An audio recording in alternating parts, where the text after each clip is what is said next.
Hey everybody, I'm Emilio Perales. This is my partner Jimmy Torres, and we are Vista Real Estate. You ready for the podcast, Jimmy? Yes, sir. It's going to be brought to you by Summer Moon. Summer Moon, locally owned and operated in the greater Temple-Belton area. It's delicious. I'm ready. Nespresso, right here. Nespresso. So what's up, Jimmy? Nothing, man. What are we doing? Podcast? We are. And normally we don't have notes, and we shoot from the hip. Mm-hmm. But like I said the last time, Michaela's trying to keep us on track. Yeah. And we did get some people that sent in some stuff because we asked for topics people were interested in hearing about from us, which is surprising.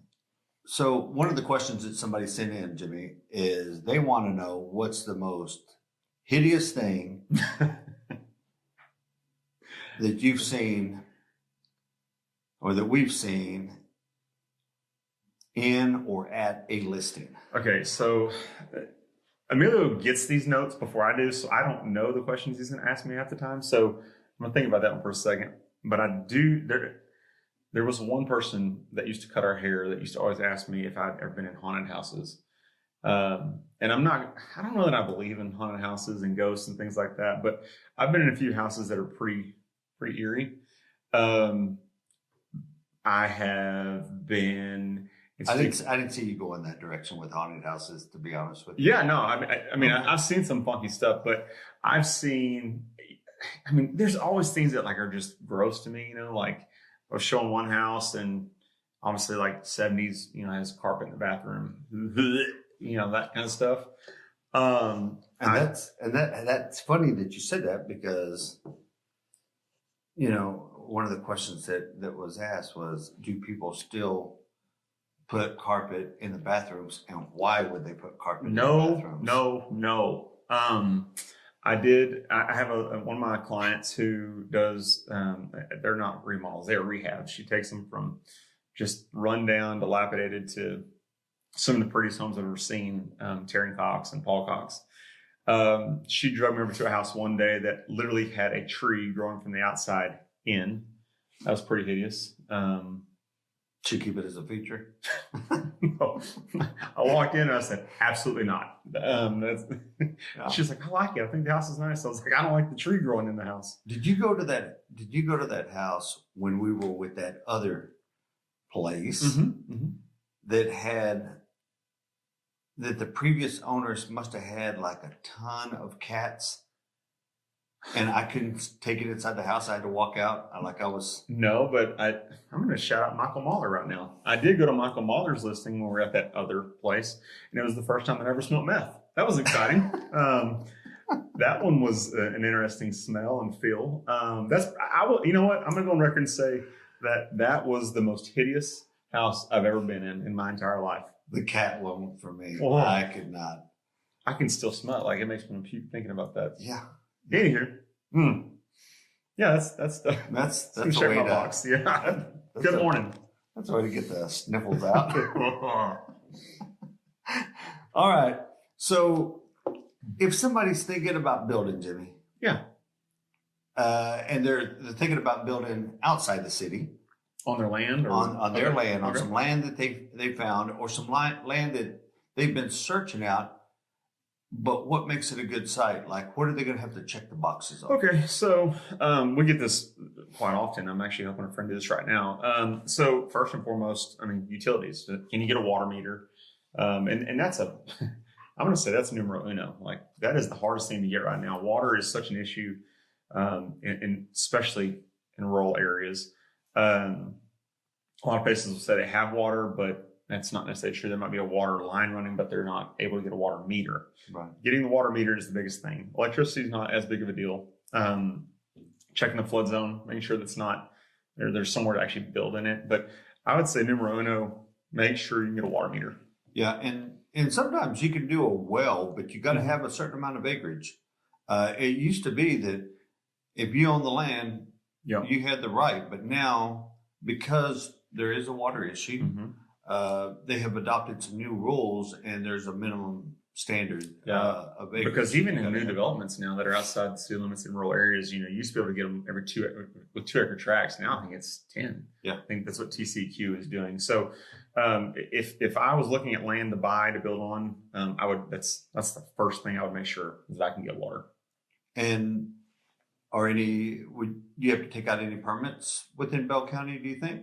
That's a double-edged sword. You don't necessarily have to go get the permits, but you do have to get inspections. Yeah. Okay. Depends on where it's at. That's a loaded question. It is. Jerk. Your septic system has you got to get it. But your septic company will do that for you. But yes. The one thing that I would say that a lot of people forget is to get an outside inspector to come check it, especially FHA, VA type homes. Yeah. Because they're going to want that inspection at the end. The lender's going to want that to close on the permanent loan. They're going to want a certificate of occupancy. Yep. And there's some really good inspectors out there that will kind of do like the municipalities and check it throughout the whole process. So, all right. Anything fun going on? Well, you've got some fun stuff going on. Your granddaughter's still in the playoffs. We're unfortunately done with baseball with Belton. So what's next? Baseball. Travel, it never ends. Are you done with volleyball? Yeah, we're done with volleyball. Everything's kind of wrapped up. I actually found out today there's 10 school days. 10 school days left, and they're out, which kind of blows my mind. I don't feel like we're there yet. It doesn't feel like we're seems like there's more than 10. 10 actual school days. So we're just kind of getting ready for the summertime, planning vacations and coming into obviously what is historically our selling season. So trying to figure out all that and following your grandkids around now, I guess. And so, our friends. So how do you feel about the selling season? So I think that right now it's a little bit slow. I think that's an honest answer. People can pump you with whatever they want to pump you with, but the answer is it's a little slow right now. There's a little bit of uncertainty, but I do feel like this summer is going to be better. I know that we've had a great start to the year, then a little bit of a dip, but I think that it's going to come back strong. I'm actually excited about this summer. I think it's going to be pretty good. Yeah, I am too. And talking to friends of mine over at Fort Cavazos, aka Fort Hood, they've held people from doing permanent change of station, PCS moves, and so this year they're going to have a big turnover. Gotcha. So a lot of soldiers going to be leaving, and a lot of soldiers becoming. And I know a lot of these builders have phenomenal incentives. I get texts from the people over at Syntex, Horton. I can go on Flint Rock. I mean, I'm getting texts all day, every day from sales agents, and the rates are crazy good right now. They're buying them down to where they're kind of crazy, but I think that it's going to be a good summer. Yeah. And I do think that some of that's going to go away in the some of the incentivizing, because I think that rates are going to adjust, but slightly, and they're going to stay there. I agree. And so I think we just need to get comfortable with it, and I think everybody else does, and they're just going to, be what they are, and I think it's still good. So, what? If somebody called you and said, Jimmy, I'm thinking about moving to the area, what is your number one reason to pick Belton? So, again, Emilio gets the paper before I do, so I'm like blindsided with some of these questions. And thank you so much for doing this every podcast. I'm happy to do it. I can tell you why we live in Belton and stay in Belton, Temple, this area. Well, that's why it's Belton. Because you're 30 minutes from Waco, you're 45 minutes from Austin. We've got multiple lakes. There's all kinds of hikes, bike, if you like doing stuff outdoors. We've got the college, UMHB. We've got TC. I feel like there's everything that you need in Belton, Temple, Salado, this area, that makes life easy and fun and family friendly. But if you want to get to the big city and want to go do other things, it's a quick day trip. And we do it quite often. So I think that's why it's a great area. And I think prices are cheaper here than they are in Waco and Austin. So that's another huge plus. That's exactly it. And, Salado has a good feel to it. Belton has a really good feel to it as well. So does Temple. And there's so much like we have businesses moving in here. There's so much to do, and because of the businesses moving in here, other things are being created. In Killeen, I just saw they got a big old Dave and Buster's, and that thing looked state of the art. And so, and these are all neighbors, and it used to be that there were lines between Temple and Belton, and Belton and Salado, and Nolaville, Harker Heights, Killeen. But really, no, it's. I feel like we're one big community. And we just with a little different zip code. Maybe like kind of think about it like living in the Houston or the DFW area. I mean, on a smaller scale. On a smaller scale, because this is a great place. Like you said, we're in between Waco and Austin, or San Antonio and Dallas, or Houston and El Paso. Yep.